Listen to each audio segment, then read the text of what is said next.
अब घर बैठे करें डिफेंस की तैयारी हमारे TDA ऐप के साथ, जिसमें है live classes, online test series, daily quiz, regular defence update, weekly question and answer sessions और भी बहुत कुछ। डिफेंस एक्सपर्ट के द्वारा तैयार की गई ऐसी ऐप जो आपको देगी 100% सफलता की गारंटी। आज ही डाउनलोड करें। जय हिंद स्टूडेंट्स, वेलकम टू त्रिशूल defence academy.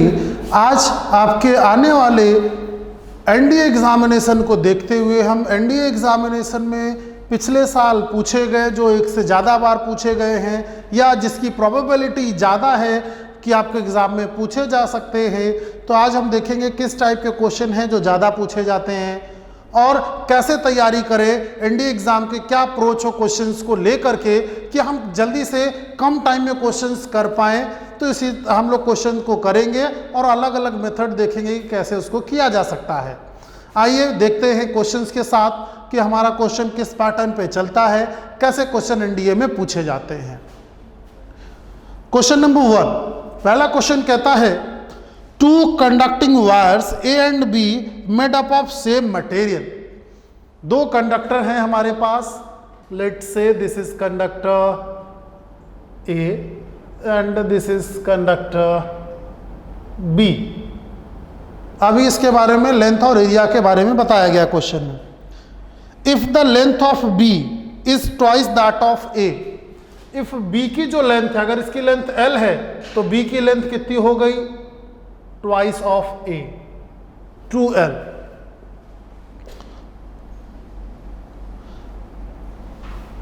And there radius of circular and the radius of circular cross section A is twice than of B। Radius का मतलब ये, ठीक, तो ये रेडियस दिया गया है, तो कह रहा है कि the cross section of A, radius of circular cross section of A is twice then of B। Means इसका क्या है, इसका जो रेडियस है वो 2r है और इसका रेडियस r है। तो एरिया ऑफ क्रॉस सेक्शन में क्या होगा, इसका एरिया कितना होगा, r का स्क्वायर होता है।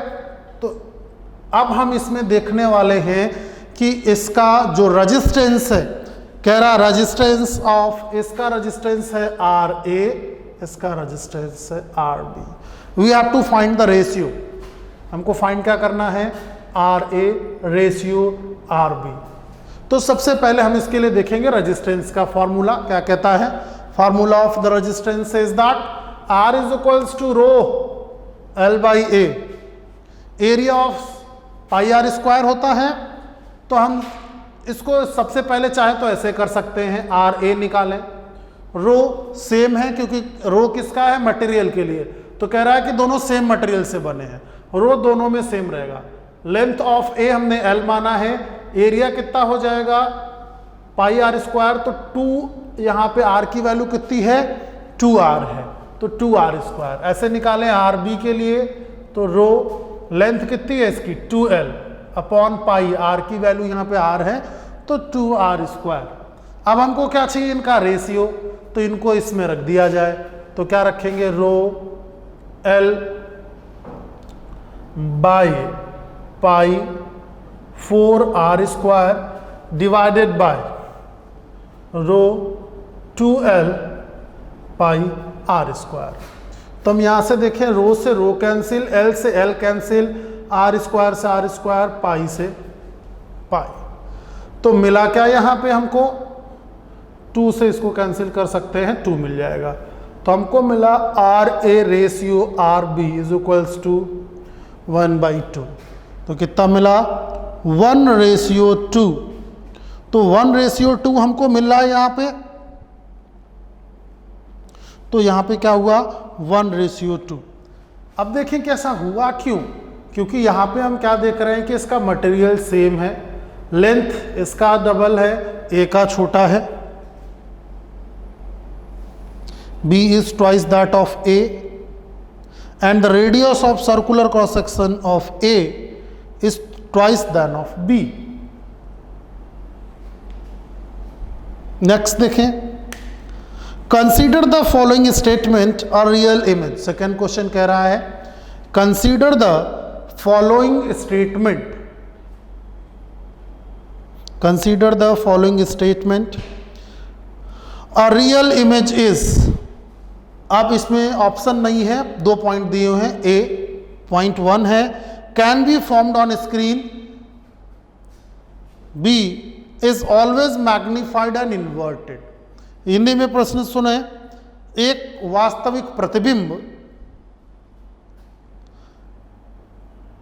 पहला पॉइंट इसमें दिया गया है, इसको स्क्रीन पर बनाया जा सकता है, फॉर्म होता है ये स्क्रीन पे। दूसरा पॉइंट कह रहा है कि ये हमेशा बड़ा और उल्टा होगा। अब ऑप्शंस दिए गए हैं कि पहला सही है केवल, दूसरा सही है,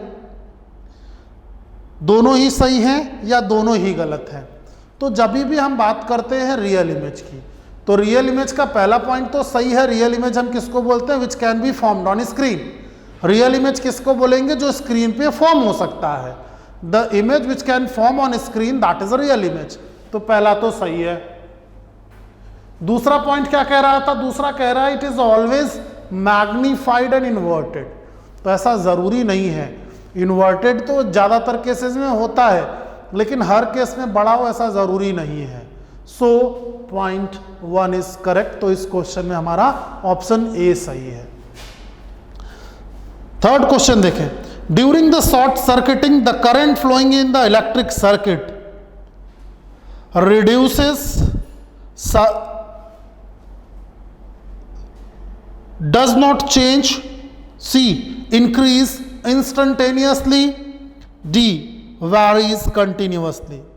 अगर शॉर्ट सर्किट होता है, थर्ड क्वेश्चन हमारा कहता है कि अगर शॉर्ट सर्किट होता है तो वहां पे करंट पे क्या इफेक्ट पड़ता है? कम हो जाता है, नहीं बदलता है, या वो बढ़ जाता है, तुरंत बढ़ जाता है, एक पर्टिकुलर इंस्टेंट पे वो बढ़ जाता है, या ऑप्शन डी करता है कि कभी कम ज्यादा होता रहता है। तो इसमें ऑप्शन सी सही है। क्यों? क्योंकि वायर्स मेल्ट हो जाते हैं, तो वहां से हमको पता चलता है heating effect H is equals to I²RT। I बढ़ जाता है क्योंकि रेजिस्टेंस वही, तो फिर बदला क्या? हीटिंग क्यों बढ़ गई? करंट बढ़ गया, जिसकी वजह से वायर्स मेल्ट हो जाते हैं। तो क्वेश्चन नंबर 3 में ऑप्शन सी सही है।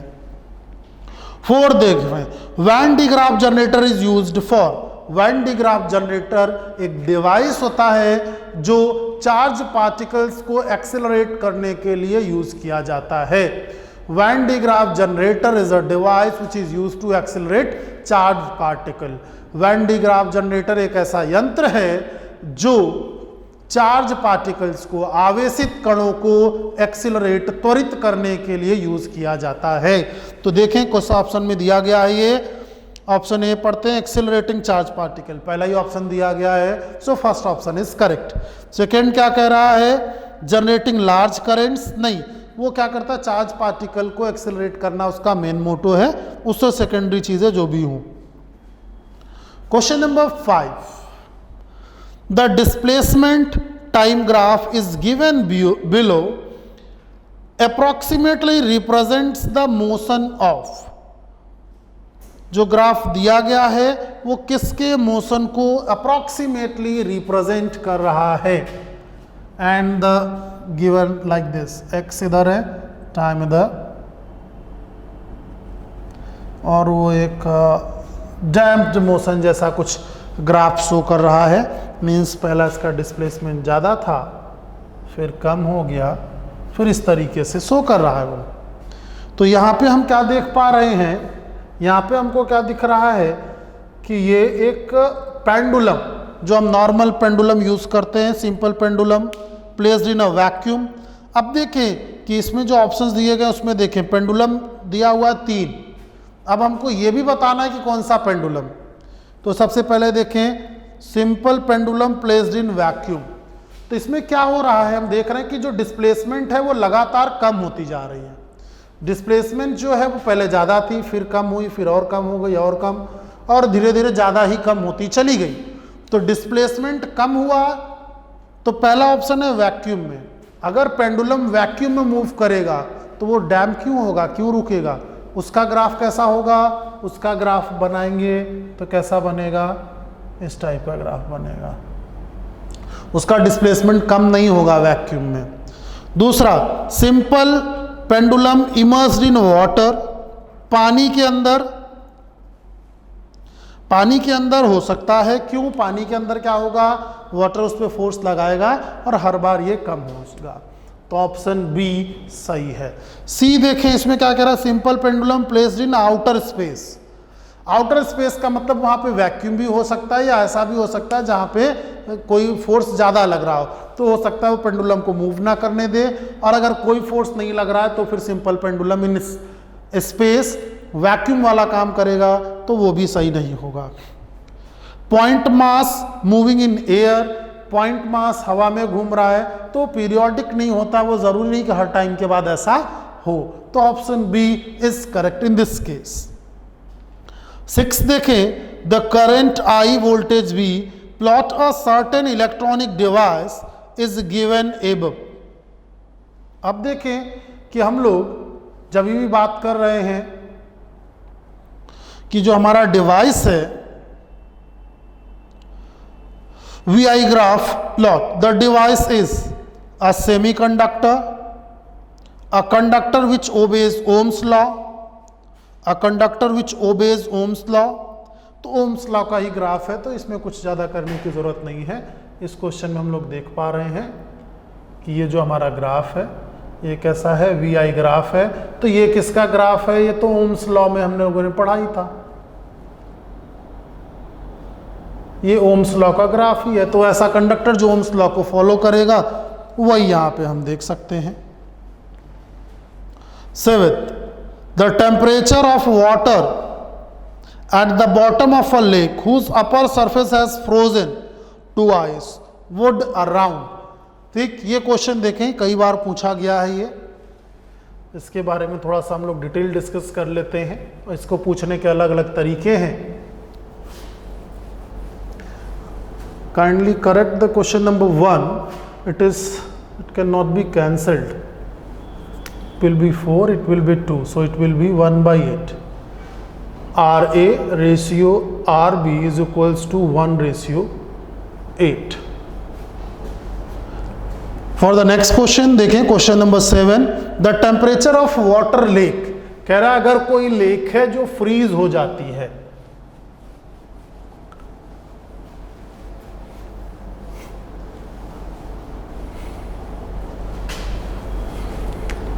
जैसे मान लें कि कोई लेक है, ये कह रहा है कि यहां पे फ्रीज हो गया, यहां पे आइस आ गया, तो यहां का टेम्परेचर कितना होगा। ठीक, तो इसका टेम्परेचर क्या होगा, इसका टेम्परेचर होगा 4 डिग्री सेल्सियस।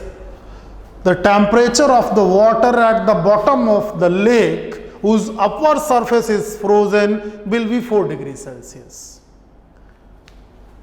किसी भी झील का अपर सरफेस जिसका जम गया है, मतलब 0 डिग्री सेल्सियस या और भी कम है, यहां नीचे उसका टेम्परेचर 4 डिग्री सेल्सियस ही होगा। रीजन, सबसे नीचे कौन रहता है, जिसकी डेंसिटी ज्यादा है। Water has maximum density at 4 degree Celsius.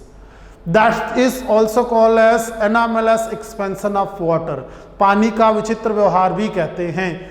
यह प्रश्न और भी कई तरीके से पूछा गया है। Why the species in the water survive during when the झील इज फ्रोजन, जब झील जम जाती है या आइस बन जाता है फिर भी इसकी स्पीसीज नहीं मरते हैं, जिंदा रहते हैं। क्यों? क्योंकि पूरी की पूरी झील नहीं जम रही है। ऊपर जम गया, ये बैड कंडक्टर की तरह काम कर रहा है, और नीचे क्या हो गया, 4 डिग्री सेल्सियस का पानी है।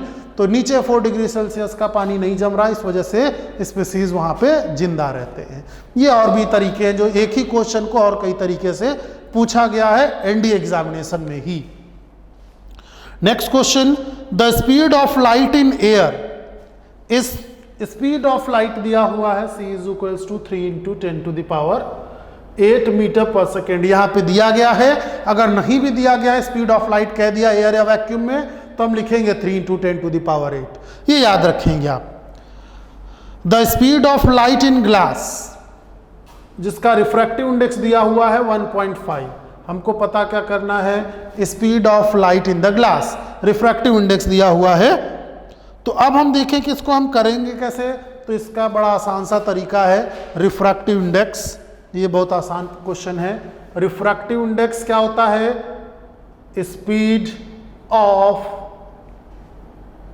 लाइट इन एयर और वैक्यूम अपॉन स्पीड ऑफ